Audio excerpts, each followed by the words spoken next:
ब्राह्मण क्या हैं,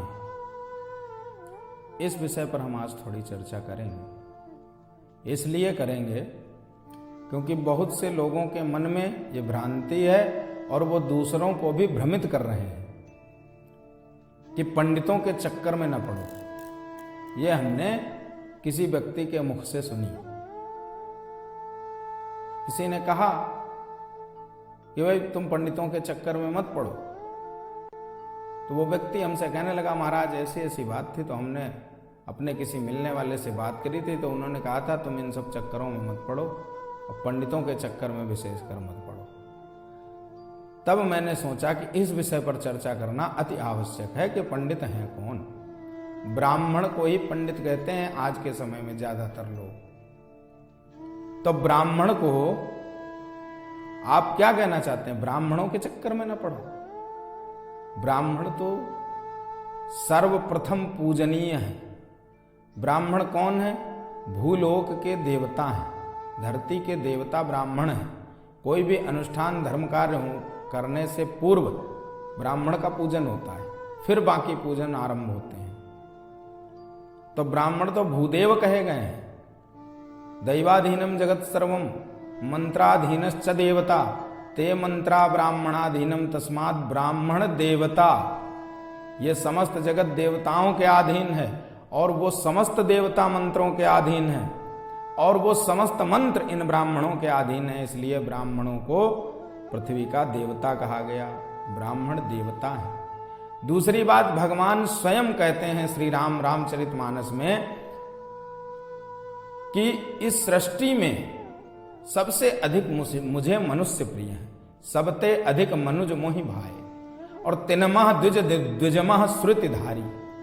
मनुष्यों में भी ब्राह्मण सबसे अधिक मुझे प्रिय हैं और ब्राह्मणों में भी जो श्रुतिधारी, जो वेद को जानने वाले, वेद की रीति पर चलने वाले, नियम संयम पूर्वक चलने वाले ब्राह्मण हैं, वो हमें अत्यधिक प्रिय हैं। तो ऐसे ब्राह्मणों की जो निंदा करे, कहे उनके चक्कर में, ये निंदा ही है कि पंडितों के चक्कर में मत पड़ो। तुम्हारे जन्म से लेकर के मृत्यु तक के समस्त संस्कार वही ब्राह्मण करवाता है। अब उसी के चक्कर में नहीं पड़ो, ऐसा बोलना ये तो बहुत बड़ा अपराध है। और भगवान कहते हैं ब्राह्मण का अपराध तो मैं नहीं बर्दाश्त करता, स्वयं ठाकुर जी सहन नहीं करते। क्योंकि ब्राह्मण है कौन? एक तो भूलोक के देवता हैं, दूसरी बात शुक्ल यजुर्वेद का मंत्र कहता है कि ब्राह्मणोस्य मुखमासीद बाहुराजन्याकृता। ब्राह्मण कौन है? मेरा मुख है। भगवान विराट स्वरूप में कह रहे हैं कि ब्राह्मण मेरा मुख है। ब्राह्मणोस्य मुखम आसीत, ब्राह्मण हमारा मुख है। और तीसरी बात, भगवान अवतरित किसके लिए होते हैं? तो विप्रधेनु सुर संत हितलीन मनुज अवतार रामचरितमानस। सर्वप्रथम विप्र का नाम आता है, ब्राह्मण का नाम आता है। और भगवान ने यहां तक कि दुनिया भगवान का चरणोदक लेती है। भगवान द्वारिकाधीश ने स्वयं ब्राह्मण सुदामा का चरणोदक लिया। तो ब्राह्मण की तो कहां तक गाथा गाएं, कम ही है। महाराज भृगु ने भगवान नारायण के वक्षस्थल पर चरण प्रहार कर दिया तो भगवान बोले कि अरे ब्राह्मण देवता, कहीं तुम्हारे कोमल चरण में कोई चोट तो नहीं आ गई? तो ये भगवान ने ब्राह्मण को इतना उच्च पद पर बिठाया है। और उस ब्राह्मण की जो निंदा करेगा उसको भक्त कैसे कहा जा सकता है? वो सज्जन बोले, एक भक्त ने कहा कि पंडितों के चक्कर में ना पड़ो, तुम तो ये कर लो, चाहे तुम कुछ कर लेना, लेकिन अगर तुमने ब्राह्मण का इस तरह से अपमान या तिरस्कार किया तो तुम कहीं के नहीं रहोगे। क्योंकि भगवान ही बर्दाश्त नहीं करेंगे, भगवान सहन नहीं करते ब्राह्मण की निंदा। काकभुसुंडी ने काकभुसुंडी क्यों बने? इसके पीछे भी ब्राह्मण की ही सबरी लीला है। वही प्रसंग है कि ब्राह्मण देवता बैठे हुए थे, शिव जी का पूजन कर रहे थे। ये बालक जंगल से काष्ठा लेकर के आया और इसने काष्ठा डाली। भगवान भोलेनाथ को सीधे जाकर प्रणाम कर लिया। ब्राह्मण से ये मन ही मन द्वेष करता था, इसलिए उन्हें प्रणाम नहीं किया, जिसके कारण भगवान भोलेनाथ कुपित हो गए और उन्होंने इसे श्राप दे दिया कि हे मूर्ख, तूने कौवे जैसा काम किया है, कौवे जैसी चेष्टा की है, मुझे प्रणाम किया, लेकिन इस मेरे ब्राह्मण को प्रणाम नहीं किया, इसलिए मैं तुझे श्राप देता हूं कि तू कौवा हो जा। पर देखो ब्राह्मण कितना दयालु होता है कि फिर भी ब्राह्मण देवता ने कहा नहीं भोलेनाथ, आप कृपा करो, आप इन पर प्रसन्न हो। तो बड़ी सुंदर स्तुति करी ब्राह्मण देवता ने कि नमामि समीशान निर्वाण रूपम विभुम व्यापकम ब्रह्म वेद स्वरूपम निजम निर्गुणम निर्विकल्पम निरेहम चिदाकाशमाकाशवासम भजेहम। ब्राह्मण देवता ने बड़ी सुंदर ये रुद्राष्टक के नाम से स्तुति है ये करी, रामचरितमानस के उत्तरकांड में है। ये बड़ी सुंदर स्तुति करी, भोलेनाथ प्रसन्न हो गए। कहा हे विप्र देवता वर मांगो। विप्र देवता ने कहा जिसको कौवा बनाया उसको श्राप से मुक्ति दिला दो।